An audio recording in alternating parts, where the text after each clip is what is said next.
Hello प्यारे साथियों, कैसे हो आप सब। स्वागत है आपका अपने चैनल एजुकेट्स मैथमेटिक्स पे। और अगर आपने क्लास 10th एनसीईआरटी मैथ्स के लिए हमारे इस वीडियो पे क्लिक किया तो बिल्कुल सही जगह पे आप क्लिक किए हैं।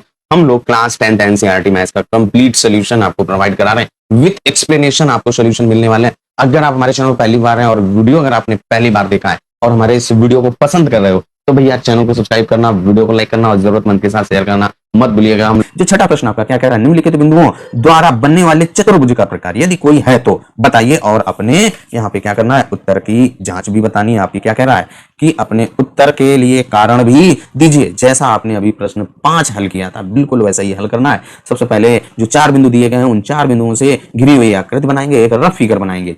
फिर जब आप वहां से चारों भुजाओं की लंबाई और चारों विकर्णों की लंबाई ज्ञात कर लेंगे, फिर देखेंगे कि आपका ये कौन सी आकृति है। चलिए बिंदुओं को पहले नोट करते हैं फिर हल करते हैं।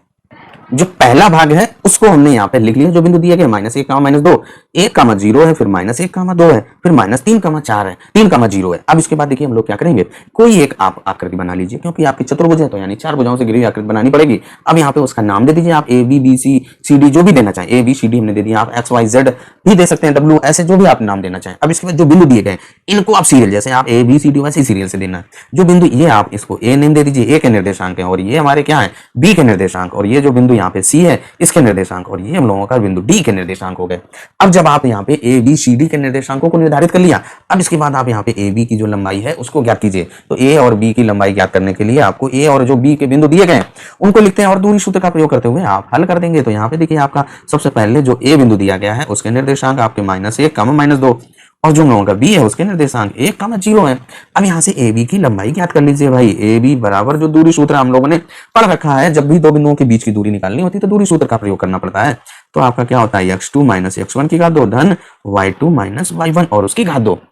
अब यहाँ पे देखिए जो पहला बिंदु है उसको आप x1 y1 और इसको x2 y2 दे दीजिए और मान रख दीजिए। तो यहाँ पे जैसे ही आप मान रखेंगे तो देखिए क्या हो जाएगा, x2 देखिए आपका 1 है तो 1 और -x1 यहाँ पे पहले से माइनस है तो ये माइनस और ये माइनस क्या हो जाएगा प्लस, तो 1 और उसकी घात 2, फिर इसके बाद धन। यहाँ पे y2 देखिए आपका 0 है और 0 - y1 और ये आपका पहले से माइनस है तो ये क्या हो जाएगा प्लस और उसकी घात 2। अब इसके बाद आप इसको केवल हल कर दीजिए। देखिए क्या हो जाएगा, 1 में 1 जोड़िए 2, 2 का वर्ग 4 होता है भाई। 0 में 2 जोड़िए तो 2 और 2 का वर्ग आपका 4 होता है। ये तो आप पहले से पढ़ चुके हैं। तो यहाँ से देखिए आपका ए बी, तो यहाँ से देखिए आपका ए बी बराबर √4 में 4 जोड़ो तो क्या आता है 8। तो यहाँ से जो आपका ए बी बराबर देखिए 8 को हम लोग क्या लिख सकते हैं कि 4 × 2 और 4 का वर्गमूल आपका 2 होता है। इसका मतलब यहाँ से जो ए बी बराबर 2 √2 आ गया।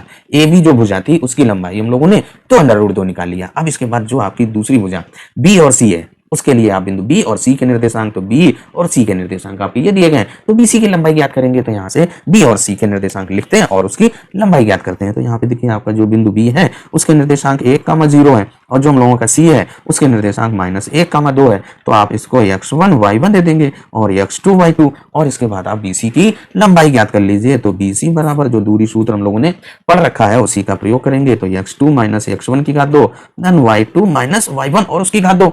अब देखिए यहाँ पे x2 का मान क्या है, -1 है और यहाँ पे x1 1 है तो क्या हो जाएगा अंडर रूट में -1 फिर -1 और उसकी घात 2 और फिर धन y2 देखिए आपका 2 और -y1 आपका 0 है तो 2 से 0 घटाइए तो आपका 2 ही बचेगा। आप इसको केवल यहाँ पे हल कर दीजिए। तो इधर ही हल कर दे रहे हैं। तो देखिए आपका बी सी बराबर अंडर रूट के अंदर देखिए यहाँ से -1 तो -2 हो जाएगा और -2 का वर्ग माइनस का वर्ग आपका प्लस होता है और यहाँ पे 2 से 0 घटाइए तो 0, 0 में 2 से 0 घटाइए 2 आएगा, 2 का वर्ग करेंगे तो 4 आ जाएगा। यहाँ से देखिए आपका अंडर रूट 4 में 4 जोड़ दीजिए तो 8। तो बी सी बराबर क्या हो जाएगा 2 √2। अभी हम लोगों ने जो ए बी निकाला था अंडर रूट 8 का मतलब 2 √2 जैसे आपने पहले में किया, यानी दूसरी भुजा भी बराबर हो गई। अब इसके बाद जो आपकी बी सी आ चुकी है फिर आप सी डी की लंबाई ज्ञात करेंगे। तो सी और डी के निर्देशांक लिखते हैं और उसकी लंबाई ज्ञात करते हैं। सी और डी की लंबाई ज्ञात करने के लिए सी और डी के बिंदु आप लिखेंगे और उनको x1 y1 x2 y2 दे दीजिए। अब इसके बाद आप सी डी बराबर जो दूरी सूत्र हम लोगों ने पढ़ रखा है उसी का प्रयोग करते हुए क्या है आपका x2 - x1 की घात 2 धन y2 - y1 और उसकी घात 2। अब इसके बाद यहाँ पर आप मान रख देंगे। तो मान रखेंगे जैसे ही तो देखिए आपका क्या हो जाएगा, x2 का मान क्या है भाई -3 और इसके बाद माइनस का x1, ये पहले से माइनस है तो माइनस माइनस प्लस हो जाएगा और 1 की घात 2, फिर इसके बाद धन y2 देखिए आपका क्या है 0 और माइनस y1 आपका 2 है, तो माइनस का 2 और उसकी घात 2। अब इसके बाद अब यहाँ पे आप क्या करेंगे, इनको हल कर देंगे भाई, -3 और +1 तो आपका माइनस का 2 आएगा, -2 का वर्ग आपका प्लस का 4 और इसके बाद ऐसे ही यहाँ पे भी 0 से 2 घटाइए तो माइनस का 2 बचेगा, माइनस का 2 का वर्ग आपका प्लस का 4। यहाँ पे देखिए आपका CD भी आ रही है, वो भी आपकी √8 आ गई। इसका मतलब आपका जो CD बराबर 2 √2 यानी कि तीसरी भुजा भी समान आ रही है। इसका मतलब ये कुछ वर्ग के लक्षण दिख रहे हैं, जब आपका वर्ग भी हो सकता है और एक समांतर चतुर्भुज होता है, उसको समचतुर्भुज, समांतर चतुर्भुज में तो आमने सामने की भुजाएं बराबर होती हैं, समचतुर्भुज होता है जिसकी चारों भुजाएं भी बराबर होती हैं। हमें अब यहाँ पे क्या करना पड़ेगा, चौथी भुजा ज्ञात करेंगे और फिर दोनों विकर्णों को भी ज्ञात करेंगे। तो चौथी भुजा आपकी कौन सी बची भाई, ये D और A बची, तो इसके लिए D के निर्देशांक लिखिए और A के निर्देशांक लिखिए और फिर DA की लंबाई ज्ञात कीजिए। D और A के निर्देशांकों को हम लोगों ने लिख लिया। D के निर्देशांक आपके -3, 0 और जो A के निर्देशांक -1, -2 और उनको x1, y1, x2, y2 दे दिया। दूरी सूत्र का प्रयोग करते हुए आप DA की लंबाई ज्ञात करेंगे। यहाँ पे x2 का मान रखेंगे, x2 आपका देखिए माइनस का 1 है और इसके बाद माइनस का x1 आपका पहले से माइनस है तो माइनस माइनस प्लस हो जाएगा और उसकी घात 2। y2 देखिए आपका माइनस का 2 और y1 हम लोगों का क्या है भाई 0 है तो 0 की घात 2। अब इसके बाद हम लोग क्या करेंगे, इनको हल कर दीजिए। तो देखिए -1 से 3, यहाँ पे ये -1 और ये धन का 3 है तो 2 बचेगा ना, तो यहाँ से अंडर के अंदर आपका क्या आ जाएगा 2 का वर्ग और उसका वर्ग आपका 4 होता है। फिर इसके बाद धन -2 से 0 घटाइए तो आपका जो माइनस का 2 बचेगा उसका वर्ग करिए तो 4 हो जाएगा। यहाँ पे देखिए आपका ये √8 आ गया, यानी कि जो चौथी भुजा DA है उसकी भी लंबाई आपकी 2 √2 आ गई, यानी कि जब आपकी चारों भुजाएं बराबर हो गई। अब हम लोग क्या करेंगे, इसके 2 विकर्ण हैं उनको यहाँ पर खींचते हैं और फिर उन दोनों विकर्णों की लंबाई ज्ञात करेंगे। तो यहाँ पे देखिए आपका A और C ये एक विकर्ण है, यानी कि A और C के निर्देशांक आपके दिए गए हैं। AC के निर्देशांकों का प्रयोग करते हुए AC की लंबाई ज्ञात कीजिए। फिर B और D के निर्देशांक जो दिए गए हैं उनका प्रयोग करते हुए हम लोग BD की लंबाई ज्ञात करते हैं। तो चलिए AC के निर्देशांक लिखते हैं और फिर लंबाई ज्ञात करते हैं। A और C के निर्देशांक हम लोगों ने लिख लिए, उनको x1, y1 और x2, y2। अब इसके बाद हम लोग क्या करेंगे, जो दूरी सूत्र हम लोगों ने पढ़ रखा है उसका प्रयोग करते हुए आप AC की लंबाई ज्ञात करेंगे। तो AC की लंबाई का जो ज्ञात करने का फॉर्मूला यानी कि जो दूरी सूत्र है वो क्या होता है आपका x2 - x1 उसकी घात 2 फिर y2 - y1 और उसकी घात 2। अब इसके बाद यहाँ पे मान रख देंगे। तो जैसे ही आप मान रखेंगे तो देखिए हम लोगों का क्या हो जाएगा भाई, x2 का मान आप देखिए क्या है -1 है तो यहाँ पे -1 और x1 आपका प्लस है -1 है और ये माइनस और यहाँ पे भी आपका माइनस है तो माइनस माइनस आपका प्लस और उसकी घात 2 धन y2 देखिए आपका क्या है भाई 2 है और -y1 पहले से माइनस है तो माइनस माइनस आपका प्लस और उसकी घात 2।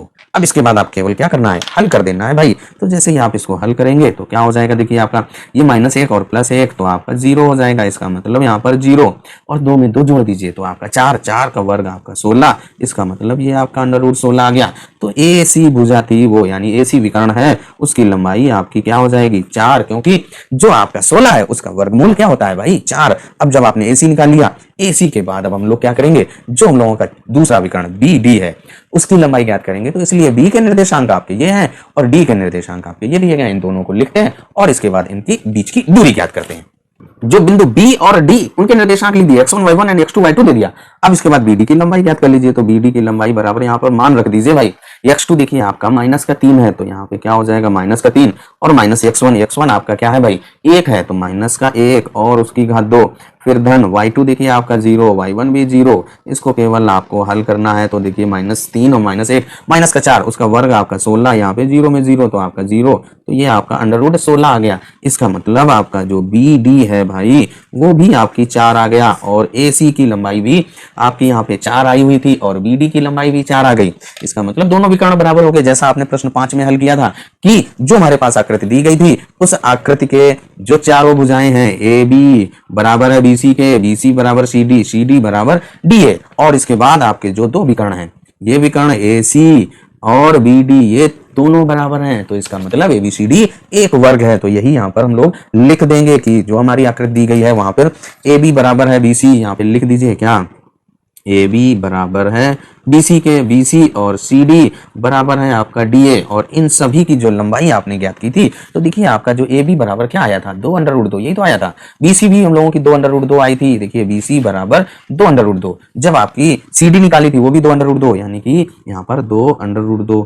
इसके बाद जो आपने विकर्ण AC बराबर है आपका BD और बराबर कितना आया था 4 यूनिट, जो भी इकाई हो आपकी। इसके मतलब क्या हो गया कि ABCD एक वर्ग है और ये आपका पहला भाग हल हो गया है। इसी तरीके से हम लोग जो दूसरा और तीसरा भाग है उसको हल कर लेंगे। चलिए जो हम लोगों का प्रश्न 7 है उसको हल करते हैं। क्या कह रहा है, एक्स अक्ष पर वह बिंदु ज्ञात कीजिए जो 2, -5 और -2, 9 से समदूरस्थ है। यानी कि आपको एक्स अक्ष पर कोई एक ऐसा बिंदु लेना है जो इन दो बिंदुओं से बराबर दूरी पर, समदूरस्थ का मतलब क्या होता है, बराबर की दूरी पर हो। तो उसके लिए सबसे पहले हम लोग एक्स अक्ष और वाई अक्ष खींचते हैं और एक्स अक्ष पर कोई बिंदु लेते हैं। तो जो हम लोगों का एक्स अक्ष पर बिंदु लेते हैं उसके निर्देशांक किस प्रकार होते हैं, वो आपका x, 0 के रूप में होंगे। जब कोई बिंदु एक्स अक्ष पर स्थित होता है उसके निर्देशांक आपके x, 0 होते हैं और जब कोई बिंदु y अक्ष पर स्थित होता है तो उसके निर्देशांक 0, y होते हैं। इस बात का ध्यान रखना है यहाँ पर। अब आ जाइए बिंदु नोट करते हैं फिर हल करते हैं। अब यहाँ पे हम लोगों ने एक, यहाँ पे देखिए एक्स अक्ष और वाई अक्ष खींच लिया। आप क्या कह रहे हैं, एक्स अक्ष पर कोई एक बिंदु लीजिए। तो हम लोग यहाँ पर एक ये बिंदु ले लिया, उसका नाम दे दिया P और उसके निर्देशांक आपके क्या होंगे भाई, x, 0, क्योंकि जब भी आपका कोई बिंदु x अक्ष पर स्थित होता है उसके निर्देशांक आपके हमेशा x, 0 के रूप में होता है। अब क्या कह रहा है, इस बिंदु P से, जो आपने बिंदु P लिया है, इस बिंदु P से जो आपका 2, -5 एक ये बिंदु, इसका नाम दे दीजिए A और इसका नाम दे दीजिए B। तो जो A और B बिंदु है वो बराबर दूरी पर स्थित है। तो मान लो हम लोग यहाँ पर कोई एक बिंदु A ले लें और इसके बाद यहाँ पर क्या है, इसको ज्वाइन कर देंगे। ये आपका A और उसके निर्देशांक 2, -5। इसके बाद मान लो आपका यहाँ पर कोई एक बिंदु ये है B, कहीं भी ले लो आप। ये क्या है आपका, इसके निर्देशांक -2, 9 और इस बिंदु B को P से मिलाएंगे तो PA की लंबाई ज्ञात हो जाएगी। तो अब जब ये दोनों बराबर दूरी पर हैं तो सबसे पहले PA और PB बराबर है तो PA की लंबाई ज्ञात करेंगे, फिर PB की लंबाई ज्ञात करेंगे। क्योंकि बिंदु P A और B से समदूरस्थ है तो इसलिए PA बराबर PB हो जाएगी और PA बराबर PB कर देंगे। वहां से एक समीकरण बनेगा, उसको हल कर देंगे। तो सबसे पहले हम लोग क्या करते हैं, PA की लंबाई ज्ञात करते हैं और उसमें दूरी सूत्र का प्रयोग करते हुए हल करेंगे। बिंदु P और A के निर्देशांकों को यहाँ पर लिख लिया। इसके बाद PA बराबर जो दूरी सूत्र है उसको भी हम लोगों ने लिख लिया है। अब यहाँ पे आप क्या करेंगे, मान रखेंगे केवल x2। देखिए आपका क्या है भाई, 2 है तो यहाँ पे 2, इसके बाद x1 आपका x है तो -x और इसके बाद आपका धन y2 देखिए क्या है, -5 और फिर y1 आपका 0 है तो -0 उसकी घात 2। इसको आप थोड़ा सा हल कर देंगे तो देखिए यहाँ पे 2 -x और उसकी घात 2 और फिर धन -5 से 0 घटाइए तो आपका -5 बचेगा और उसका वर्ग कर दीजिए तो आपका धन का 25 आ गया। ये आपका PA, इसको हम लोग ऐसे ही रखेंगे। इसके बाद आप क्या करेंगे, P और B के बीच की दूरी, तो P के निर्देशांक और B के निर्देशांकों को लिखते हैं और फिर हल करते हैं। अब देखिए जो बिंदु दिए गए थे उनको हम लोगों ने लिख लिया है। अब यहाँ पे देखिए क्या है, PB की लंबाई हमें ज्ञात करना है तो P और B के निर्देशांक अब यहाँ पे मान रख लीजिए क्योंकि दूरी सूत्र का प्रयोग करते हुए हम लोग ज्ञात कर रहे हैं। दूरी सूत्र भी लिख लिया है। x2 देखिए आपका क्या है, -2 है और x1 आपका x है और उसकी घात 2 धन y2 आपका 9 और यहाँ पे -0 और उसकी घात 2। अब इसके बाद आप हल कर दीजिए भाई, क्या हो जाएगा, देखिए आपका यहाँ पर x2 देखिए क्या हो जाएगा, -2 और -x, तो ये आपका ऐसे ही रखो -x उसकी घात 2, फिर यहाँ पे 9 से 0 घटाएं तो आपका 9 बचेगा, उसका वर्ग कर दीजिए तो 81। ये आपकी PB। अब ज्यादा हम हल इसलिए नहीं कर रहे हैं क्योंकि अभी हमें इसका यहाँ पे आसानी रहेगी, ज्यादा कैलकुलेशन यहाँ पे कर लोगे तब फिर बात वही है। तो इसलिए आप देखिए क्या करें, बिंदु यहाँ पे जो हम लोगों की आकृति देखिए यहाँ पर क्या कह रहा है, PA और PB समदूरस्थ है तो इसलिए PA बराबर PB हो जाएगा। तो यहाँ पे क्या हो जाएगा, बिंदु समदूरस्थ है अतः PA बराबर PB। क्योंकि आपके जो बिंदु हैं समदूरस्थ है अतः PA बराबर क्या हो जाएगा, PB। अब PA का मान आपने पहले से ज्ञात कर चुके हैं तो वो देखिए आपका क्या है, 2 - x की घात 2 धन का 25 और वो हमने यहाँ पर लिख दिया है। तो क्या है, 2 - x की घात 2 धन का 25 और PB का मान आपका ये दिया गया है। अब आप यहाँ पे देखिए क्या है, इसको हल करना रह गया। देखिए यहाँ पे क्या लिखा हुआ है, दोनों पक्षों का वर्ग कर दीजिए तो अंडर रूट हट जाएगा तो केवल क्या बचेगा आपका 2 - x की घात 2 और धन का 25 बराबर यहाँ से देखिए आपका -2 - x की घात 2 और धन का 81। अब हमें केवल इसको क्या करना है, हल करना रह गया। इसको हल करने का देखिए क्या है, कई सारे तरीके हैं जो आपको आसान लगे। इसको इधर ले आइए या आप यहाँ पे चाहें इसको वर्ग कर दीजिए a - b की घात 2। जब आप इसको इधर लाएंगे तो a² - b² वाला सूत्र लगेगा। जैसे चाहे वैसे हल कर दें, ये आपके ऊपर निर्भर करता है। कई सारे मेथड है यहाँ से हल करने का। तो हम लोग देखिए क्या है, यहाँ से आपका जो 2 - x है उसकी घात 2 इसका वर्ग करिए। देखिए एक स्टेप और कर लेते हैं, यहाँ पे जो माइनस साइन कॉमन ले लीजिए तो माइनस साइन अगर आप कॉमन लेंगे तो ये प्लस हो जाएगा, ये भी प्लस, माइनस का वर्ग करेंगे तो प्लस हो जाएगा। तो इसका मतलब आपका 2 - x की घात 2 धन का 25 बराबर क्या हो जाएगा, 2 धन x उसकी घात 2 और धन का 81। अब आप क्या कीजिए, इनका वर्ग करिए, इनका वर्ग कर दीजिए a - b की घात 2 और यहाँ पे a + b की घात 2 वाला सूत्र लग जाएगा। तो जो सरसमीका है यहाँ पर, अब यहाँ पे क्या हो जाएगा, a का वर्ग 2 x का वर्ग और फिर -2 ये भी होता है 2 दूनी 4 और x इसके बाद आपका 25 बराबर यहाँ पे देखिए आपका 2 का वर्ग 4 x का वर्ग x की घात 2 और फिर धन 2 दूनी 4x, क्योंकि धन का 2 भी होता है और फिर धन का 81, वो आपका ऐसे ही रहेगा। अब आप ध्यान से देखें तो ये दोनों बच्चों में 4, ये x की घात 2, ये x की घात 2 कट जाएगा। अब इसके बाद माइनस 4x बचा, इसको इधर ले आइए तो माइनस का 4x और ये धन का है, जब आपका लेफ्ट में आएगा तो ऋण का हो जाएगा 4x बराबर ये आपका देखिए क्या है 81, और इस 25 को जब आप उधर ले जाएंगे तो माइनस हो जाएगा माइनस का 25। अब इसके बाद केवल आपको घटा देना है, तो देखिए यहाँ पे क्या बचा माइनस का 4 तो माइनस का 8x बराबर यहाँ से 81 से 25 घटाइए तो आपका क्या बचेगा 56 बचेगा, है ना भाई, घटाइए आपका 56 ही बचेगा। यहाँ से देखिए 8 आपका गुणे में इधर आएगा बटे में, x बराबर 56 बटे 8, यहाँ से क्या हो जाएगा वो भी माइनस का 8 आएगा, है ना, तो ये माइनस का 7, 8 सत्ते 56, यानी कि जो हम लोगों का x बराबर क्या आ गया भाई, x बराबर आपका आया माइनस का 7। हमें x का मान नहीं ज्ञात करना था, हमें ज्ञात करना था जो बिंदु P आपने लिया था उस बिंदु P के निर्देशांक, और बिंदु P के निर्देशांक आपके यहाँ पे क्या है x, 0, यानी कि जो हम लोगों का बिंदु P लिया है P के निर्देशांक x, 0 है और x का मान आपने -7 निकाला है, तो P के निर्देशांक -7, 0 हो गया। और इस तरीके से जो हम लोगों का प्रश्न 7 है वो हल हो गया है। क्या कह रहा है कि y का वह मान ज्ञात कीजिए जिसके लिए बिंदु P 2, -3 और Q 10, y के बीच की दूरी 10 मात्रक है। हमें क्या करना है कि जो हमारा ये 7वें प्रश्न के जैसा है वैसे ही हम लोग ये 8वें प्रश्न को भी हल करेंगे और y का मान ज्ञात करेंगे, और यहाँ पे बीच की दूरी दी गई है इसलिए आप क्या करेंगे दूरी सूत्र वाला फार्मूला लगाएंगे, दूरी सूत्र का प्रयोग करेंगे। चलिए नोट करते हैं और फिर सॉल्व करते हैं।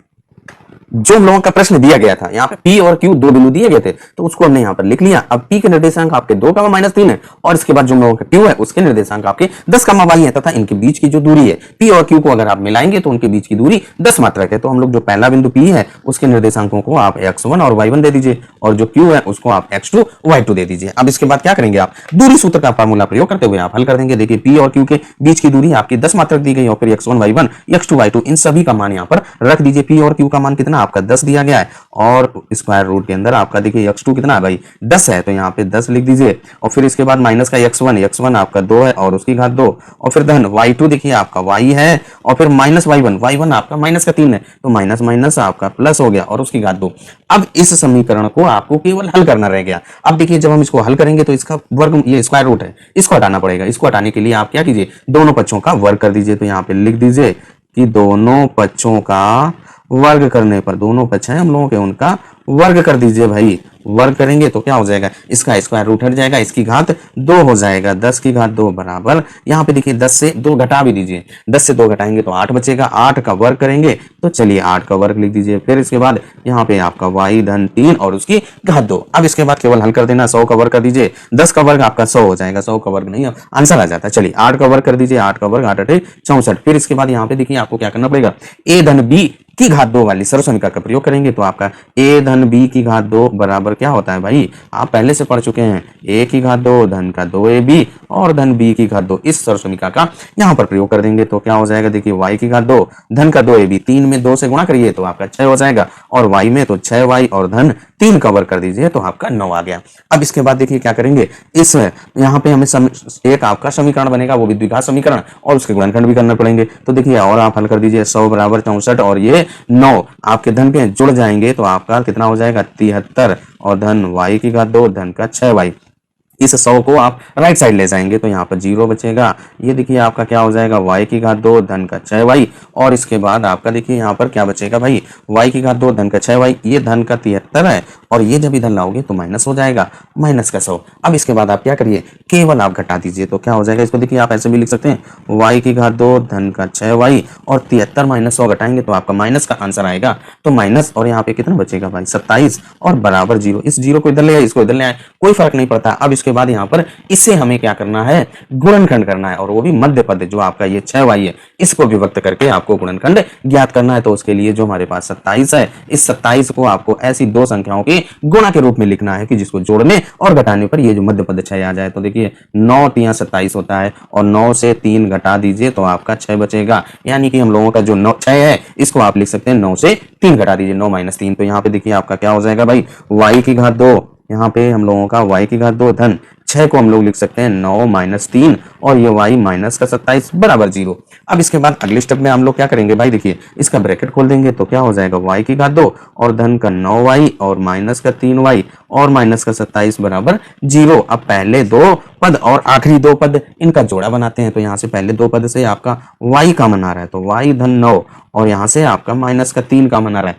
ऐसा कॉमन लेते हैं जो पहले ब्रैकेट में आया y धन 9 वैसा ही आना चाहिए, तो यहाँ पे y धन 9 क्योंकि 3 9 27 होता है बराबर 0। अब यहाँ पे ध्यान से देखें तो आपका y धन 9 फिर से कॉमन आ रहा है तो y धन 9 और यहाँ पे देखिए आपका y माइनस 3 और बराबर 0। अब यहाँ पे देखिए आपका एक ये गुणनखंड आ गया और दूसरा आपका y माइनस 3। जब आपकी देखिए दो संख्याओं का गुणा है ना, ये ब्रैकेट में इसका मतलब गुणा है, जब आपकी दो संख्याओं का गुणा 0 के बराबर हो उसमें कोई ना कोई संख्या यानी एक संख्या 0 के बराबर हो सकती है या दोनों आपकी 0 के बराबर हो सकती है। तो यहाँ पे देखिए हम लोग क्या करेंगे, अगले स्टेप में जो हम लोगों का y धन 9 बराबर 0 कर दीजिए। एक बार पहली संख्या को 0 के बराबर, यहाँ से y बराबर आपका माइनस का 9 आ गया, यानी कि y का पहला मान आया माइनस का 9। अगली बार आप ये y माइनस 3 है इसको 0 के बराबर कर दीजिए, y माइनस 3 बराबर 0, तो यहाँ से y बराबर आपका 3 आ गया, यानी कि जो y के मान आपके क्या है माइनस 9 कामा 3। यही हम लोगों का आंसर हो जाता है। और इस तरीके से जो हम लोगों का प्रश्न 8 है वो हल हो जाता है। वीडियो आपको कैसा लगा कमेंट करके जरूर बताइएगा। नवा प्रश्न आपका क्या कह रहा है, यदि q 0,1 बिंदुओं p और p के निर्देशांक भी दिए गए 5, माइनस 3 और जो r है उसके निर्देशांक आपके x, 6 है। अगर आपका यहाँ पे क्या कह रहा है समदूरस्थ है तो x का मान ज्ञात कीजिए, दूरियां QR और PR भी ज्ञात कीजिए। हमें क्या करना है, सबसे पहले x का मान ज्ञात करना है और जो आपका ये बिंदु Q है ये दिए गए दो बिंदुओं से समदूरस्थ यानी कि बराबर दूरी पर है। समदूरस्थ का मतलब देखिए अभी जो आपने 7वां प्रश्न हल किया था उसमें भी समदूरस्थ था। समदूरस्थ का मतलब होता है कि बराबर दूरी पर है, यानी कि जो हमारा Q बिंदु है ये P और R से बराबर दूरी पर है। तो आप x का मान ज्ञात कर लीजिए। x का मान ज्ञात करने के लिए आपको दूरी सूत्र ज्ञात करना पड़ेगा, दूरी सूत्र का प्रयोग करते हुए ही हम लोग हल करेंगे। चलिए पहले प्रश्न को नोट कर ले फिर हल करते हैं। जो हम लोगों का प्रश्न दिया गया यहाँ पे देखिए सबसे पहले कह रहा था कि आपका एक Q बिंदु है, उसके निर्देशांक आपके 0,1 है। इससे Q बिंदुओं P और R जो आपके P और R हैं उनसे समदूरस्थ है, यानी कि जो आपका ये QP और QR है ये दूरियां बराबर हैं। इसके बाद आपका जो P है उसके निर्देशांक 5, माइनस 3 दिया गया और जो R है उसके निर्देशांक आपके x, 6 हैं। तो आपको क्या करना था, इस x का मान ज्ञात करना है और साथ में आपका जो दूरियां QR यानी कि आपका QR निकालना है, ये आपकी दूरी ज्ञात करनी है। और इसके बाद आपका क्या कह रहा है कि PR भी ज्ञात कीजिए। देखिए P और R, PR कहाँ है, ये आपका PR है, ये है ना। तो इसके लिए P और R के बीच की दूरी के लिए P और R के निर्देशांक पता होना चाहिए। P के तो पता है आपको, अब इस R के निर्देशांक में x है, इसका मान पहले ज्ञात करेंगे। तो देखिए इसका मान ज्ञात करने के लिए आप सबसे पहले QP निकालिए फिर QR निकालिए और दोनों बराबर दूरी पर हैं उनको बराबर कर दीजिए, वहां से हल करके x का मान ज्ञात करते हैं। तो उसके लिए सबसे पहले Q और P निकालते हैं और उसके निर्देशांक लिखते हैं। जो आपकी पहली दूरी ये QP ज्ञात करने के लिए Q और P के निर्देशांकों को लिख लिया। पहले को आप x1 y1 दे दीजिए और इसको आप x2 y2 दूरी सूत्र लिख लीजिए। इसके बाद आप यहाँ पे क्या कीजिए, इन सभी का मान रख दीजिए। तो देखिए आपका जो QP बराबर क्या हो जाएगा, आपका x2 देखिए आपका 5 है और माइनस x1 आपका 0 है, तो 5 माइनस 0 की घात 2 और इसके बाद धन y2 देखिए आपका क्या है माइनस का 3, यही तो है माइनस का 3 और y1 आपका 1 है तो माइनस 1 और उसकी घात 2। अब इसको हल कर दीजिए भाई। QP बराबर आपका यहाँ पर देखिए क्या है 5 से 0 घटाइए तो आपका 5 बचेगा, उसका वर्ग कर दीजिए, 5 25 होता है। फिर माइनस 3 माइनस 1 आपका माइनस का 4 होगा और माइनस 4 का वर्ग करेंगे तो आपका 16 हो जाएगा, क्योंकि 4 छक्कू 16 माइनस माइनस का गुणा आपका प्लस हो गया। अब इसको जोड़ दीजिए भाई।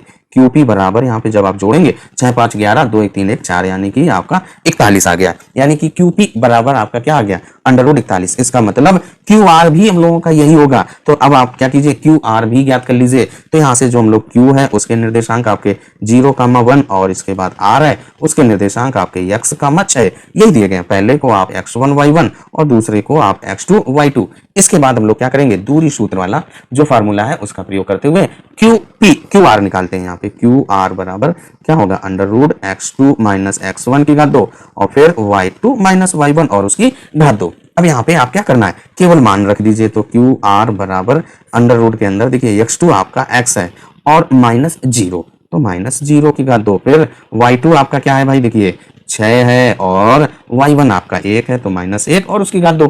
यहाँ से देखिए आपका जो QR बराबर क्या आ जाएगा अंडर के अंदर x से 0 घटाइए तो x बचेगा, उसका वर्ग x का वर्ग, यहाँ पे देखिए 6 से 1 घट जाएगा 5 बचेगा, 5 का वर्ग क्या होता है 5 25। QR आपका ये आ गया। अब इसके बाद यहाँ पर जो हमारे बिंदु Q से P और R है वो समदूरस्थ हैं। इसका मतलब क्या हो जाएगा, यहाँ पे क्यू पी बराबर क्यू आर, तो यहाँ पे लिख दीजिए क्योंकि आपके बिंदु समदूरस्थ हैं तो QP बराबर QR हो जाएगा क्योंकि बिंदु हम लोगों के समदूरस्थ थे। QP का मान आपने निकाला था √41 बराबर अंडर रूट के अंदर देखिए QR का मान x की घात 2 धन का 25, तो यहाँ पे x की घात 2 धन 25। अब देखिए इसको केवल हमें हल करना रह गया, तो यहाँ पे क्या है आपका दोनों पक्षों का वर्ग करना पड़ेगा क्योंकि जब वर्ग करेंगे तभी तो वर्गमूल हटेगा, तो दोनों पक्षों का आप वर्ग कर दीजिए। तो जैसे ही आप वर्ग करेंगे तो अंडर रूट हट जाएगा, तो क्या बचेगा 41 बराबर x की घात 2 धन 25। हमें x का मान निकालना है इसलिए क्या करेंगे जो संख्या है उनको एक तरफ रखेंगे, तो क्या हो जाएगा x की घात 2 बराबर 41 माइनस 25।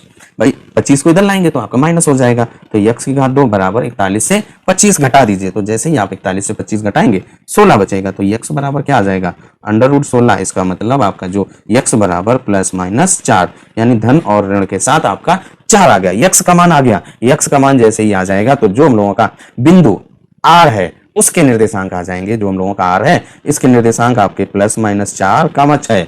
अब हमें क्या करना है, ये जो बिंदु है P और R के बीच की दूरी, तो एक बार आप प्लस लेंगे एक बार माइनस लेंगे, तो सबसे पहले प्लस साइन लेकर के P और R के बीच की दूरी ज्ञात करते हैं।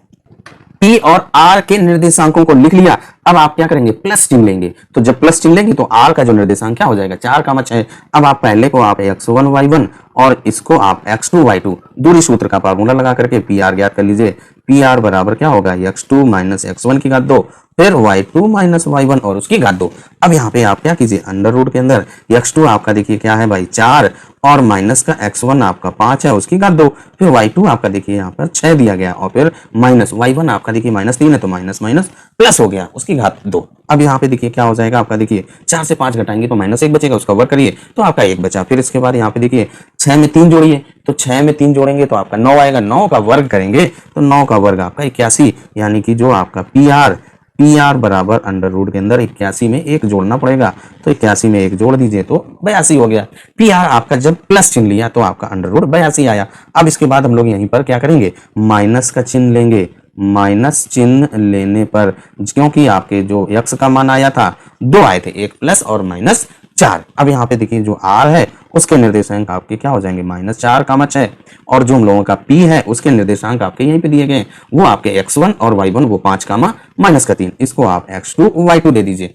अब यहाँ से फिर से आप PR निकाल लेंगे वही दूरी सूत्र का प्रयोग करते हुए, तो क्या हो जाएगा आपका x2 माइनस x1 की घात 2 फिर y2 माइनस y1 और उसकी घात 2। अब यहाँ पर मान रख दीजिए तो PR बराबर अंडर रूट के अंदर x2 देखिए आपका -4 हो गया, यहाँ पे -4 और जो आपने x1 क्या है P है ना जो हमारा वो -5 और उसकी घात 2 फिर आपका देखिए y2 आपका 6 है और माइनस y1 ये है ना आपका माइनस माइनस प्लस हो गया 3 और उसकी घात 2। अब केवल आपको हल करना रह गया, तो PR बराबर अंडर रूट के अंदर क्या हो जाएगा देखिए यहाँ पे माइनस आपका 4 और -5, तो -4 और -5 तो माइनस का 9 हो जाएगा और उसका वर्ग करिए 9 9 81 और फिर इसके बाद यहाँ पे 6 में 3 जोड़ दीजिए 9 9 9 81, तो यहाँ पे PR बराबर अंडर रूट 81 में 81 जोड़ दीजिए तो आपका क्या आ जाएगा अंडर रूट 162 आ गया। अब इसके बाद हमें क्या करना है PR निकालेंगे, तो PR बराबर यहाँ पे देखिए इसको आप लिख सकते हैं 2 × 81, 81 दूना 162 होता है।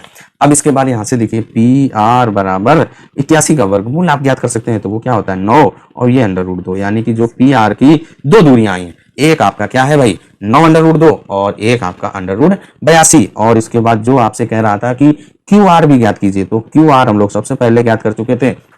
QR भाई आपका कितना आया था QP एंड QR दोनों बराबर थी, तो वो आपका आया था अंडर रूट के अंदर आपका 41 और इसके बाद आपने जो x का मान ज्ञात किया था x बराबर क्या आया था +4 और इस तरीके से जो हम लोगों का प्रश्न 9 है हल हो गया। वीडियो आपको कैसा लगा कमेंट करके जरूर बताइए। हम लोगों का प्रश्न 10 क्या कह रहा है भाई कि x और y में एक ऐसा संबंध ज्ञात कीजिए कि बिंदु जो आपके XY हैं बिंदु 3, 6 और -3, 4 से समदूरस्थ हों। देखिए ये आपका जो प्रश्न 9 और 7 दोनों के जैसा हो, क्योंकि वहां पे भी आपको समदूरस्थ वाला फार्मूला लगाना। समदूरस्थ का मतलब समझा था, समदूरस्थ का मतलब क्या होता है कि बराबर दूरी पर जो आपके XY हैं ये जो है बिंदु ये 3, 6 और -3, 4 से बराबर दूरी पर है, तो हम लोग बराबर दूरी पर दूरी ज्ञात करेंगे, दोनों को बराबर कर देंगे और हल कर देंगे। आपका X और Y के बीच में एक संबंध आ जाएगा। चलिए प्रश्न नोट करिए और फिर हल करते हैं। जो हम लोगों का बिंदु XY दिया गया था उसको हम लोगों ने P नाम दे दिया और उसके निर्देशांक x, y। अब इस बिंदु P से बराबर दूरी पर 2 बिंदु हैं, तो आप पहले बिंदु को A नेम दे दीजिए और उसके निर्देशांक आपके क्या है 3, 6 और दूसरा बिंदु है उसका नाम दे दिया आपने B और उसके निर्देशांक आपके -3 और 4। P और A को मिला दीजिए और P को B से मिला दीजिए। PA और PB ये दोनों दूरियां आपकी बराबर हैं, तो सबसे पहले आप PA निकालिए और फिर PB निकालिए और फिर दोनों को बराबर कर दीजिए, आपका आ जाएगा। तो उसके लिए क्या करना पड़ेगा, आपको P और A के निर्देशांक लिखने पड़ेंगे और दूरी सूत्र लिखते हैं। बिंदुओं के निर्देशांकों को लिख लिया, पहला बिंदु है उसको आप x1 y1 और जो दूसरा है उसको आप x2 y2 दे दीजिए। इसके बाद दूरी सूत्र लिख लिया, वो x2 माइनस x1 की घात 2 प्लस y2 माइनस y1 की घात 2। अब यहाँ पे x1 y1 और x2 y2 का मान आपको रख देना है और PA का मान ज्ञात कर लेना है भाई। x2 देखिए आपका क्या है भाई 3 है और माइनस का x है तो माइनस x की घात 2 और इसके बाद धन y2 आपका देखिए 6 और y1 आपका y है तो माइनस y और उसकी घात 2।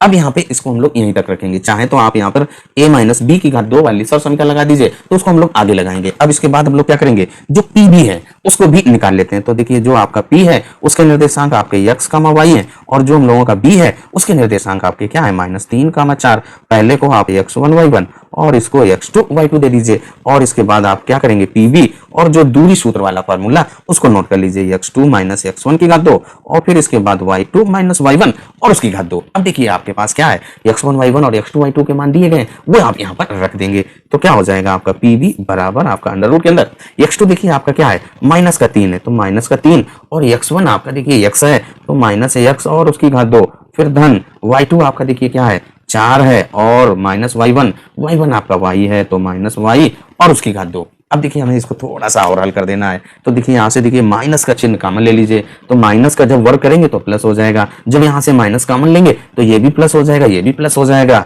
तो PB बराबर क्या हो जाएगा अंडर रूट के अंदर 3 धन x और उसकी घात 2 और फिर 4 माइनस y की घात 2। ये आपने क्या किया, PB का मान निकाला और ये हम लोगों का PA है। अब यहाँ पे दो प्रश्न है उसमें क्या दिया गया है, PA और PB बराबर है क्योंकि जो बिंदु A और B थे वो समदूरस्थ हैं, तो यही यहाँ पर हम लोग लिख देंगे कि बिंदु समदूरस्थ हैं, अतः PA बराबर PB। क्योंकि जो हम लोगों के बिंदु थे वो समदूरस्थ हैं तो इसलिए क्या हो जाएगा PA बराबर PB। अब हमें यहाँ पे क्या करना है, PA और PB का मान ज्ञात कर देना है, रख देना है। PA का मान आप पहले से ज्ञात कर चुके थे, तो PA का मान आपका क्या है 3 माइनस x की घात 2 धन इसके बाद आपका जो y या 6 माइनस y की घात 2। अब इसके बाद बराबर जो PB है उसका भी मान आप ज्ञात कर चुके थे, क्या था भाई 3 धन x और उसकी घात 2 फिर धन 4 माइनस y और उसकी घात 2। अब हमें केवल इसका हल करना रह गया। देखिए जब हल करेंगे तो दोनों पक्षों का वर्ग करने पर, तो जब वर्ग करेंगे तो दोनों का वर्गमूल हट जाएगा, तो वर्ग कर देंगे तो यहाँ पे 3 माइनस x की घात 2 फिर यहाँ पे 6 माइनस y की घात 2 बराबर यहाँ पे 3 धन x की घात 2 फिर धन यहाँ पे क्या बचेगा 4 माइनस y और उसकी घात 2। अब केवल आपको क्या करना है, यहाँ पे जो सर्व समीकरणें लगने वाली हैं उन सर्व समीकरणों का प्रयोग करते हुए आप इनका वर्ग कर देंगे। या आप दूसरा तरीका एक ये भी है कि ये जो x वाले हैं उनको पास में रखेंगे, फिर ये a square minus B square, क्योंकि ये जब इधर आएगा तो माइनस हो जाएगा, a square minus B square वाली सर्व समीकरण लगा करके तब भी हल करेंगे, तब भी आएगा समान ही। तो हम लोग सबसे पहले क्या करेंगे, इनका वर्ग ही कर दें। सर्व समीकरण दोनों में लगेंगी, कहीं से भी आप लगा सकते हैं। तो ये देखिए क्या हो जाएगा, a माइनस बी की घात 2 वाली सर्व समीकरण यहाँ पर लगने वाली है। तो आपका a की घात 2 3 का वर्ग 9 धन का b की घात 2 यानी x की घात 2 फिर माइनस का 2ab 3 दूनी 6 और उसमें x से गुणा कर दिया। फिर इसके बाद यहाँ पे अगले स्टेप में इसका भी आपको 6 माइनस y की घात 2 यानी कि a माइनस b कौन सी सर्व समीकरण आपकी लगने वाली है।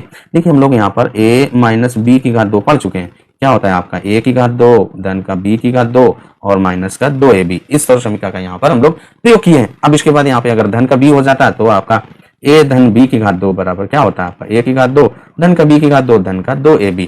इन दोनों सर्व समीकरणों का यहाँ पर प्रयोग कर रहे हैं। वही यहाँ पर तो क्या हो जाएगा, देखिए अगले स्टेप में 6 का वर्ग करिए तो आपका 36, y का वर्ग करिए तो y की घात 2 माइनस आपका 6 में 2 से गुणा कर दीजिए क्योंकि 2ab होता है ना, 6 दूनी 12 और इसमें y से गुणा करेंगे तो 12y।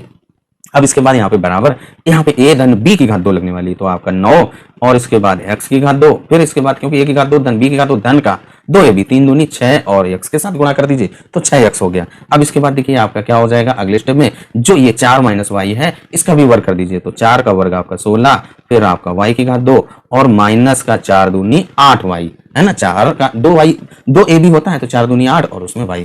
अब इसके बाद हल करिए, देखिए यहाँ पर जो हम लोगों का ये x की घात 2 ये x की घात 2 कट जाएगा, y की घात 2 ये y की घात 2 कट गया, अब हम लोगों को क्या करना है, x और y के बीच में संबंध ज्ञात करना है। तो जितने x और y है सभी को आप इधर ले आइए। तो यहाँ पे देखिए सबसे पहले ये आपका 9 ऐसे लिख दीजिए, माइनस का 6x और फिर ये आपका धन का 36 और माइनस का 12y।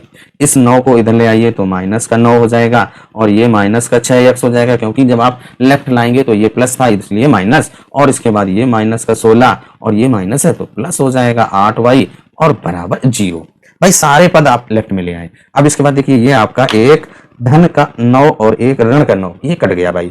अब इसके बाद देखिए आपका जो बच रहा है ये माइनस का 6x है और एक ये आपका माइनस का 6x है। ये माइनस माइनस प्लस हो जाएंगे, दोनों जुड़ जाएंगे, चिन्ह माइनस का ही लगेगा, माइनस का 12x। इसके बाद देखिए आप यहाँ पर माइनस का 12y और ये धन का 8y। तो एक धन और एक ऋण है तो घट जाएंगे, ज्यादा आपके ये ऋण के हैं, चिन्ह ऋण का बचेगा, माइनस 12 से 8 घटा दीजिए 4y। अब इसके बाद देखिए यहाँ पर ये धन के 36 हैं और इसके बाद यहाँ पर माइनस का 16 है। एक धन का और एक ऋण का घट जाएगा, तो यहाँ से जब घटाएंगे तो क्या बचेगा, 36 से 16 तो धन का 20 और बराबर 0। अब देखिए यहाँ से कुछ कॉमन आ रहा है तो आप माइनस का 4 कॉमन ले लीजिए, क्योंकि सभी यहाँ पे क्या है 4 के गुणज हैं। तो यहाँ पे 4/12 जब माइनस का चिन्ह कॉमन लिया तो ये प्लस हो जाएगा, 4/12 और यहाँ से कॉमन ले लिया 4 तो ये 4 हट गया, धन का y और माइनस 4×5 20 होता है 5 और बराबर 0। इस -4 को आप लेफ्ट से जब राइट ले जाएंगे तो बटे हो जाएगा, 0 बटे कुछ भी होता है तो आपका 0 के बराबर ही रहता है। इसका मतलब 3x धन का y और माइनस का 5 बराबर 0। यही हम लोगों का x और y के बीच का संबंध है। इस तरीके से जो हम लोगों का प्रश्न 10 हल हो जाता है और इस प्रश्न के साथ साथ आपकी प्रश्नावली 7.1 हल हो गई। वीडियो आपको कैसा लगा कमेंट करके जरूर बताइएगा। तब तक अपना ख्याल रखें, स्वस्थ रहें, मस्त रहें। मिलते हैं अगले वीडियो में अगली प्रश्नावली के साथ।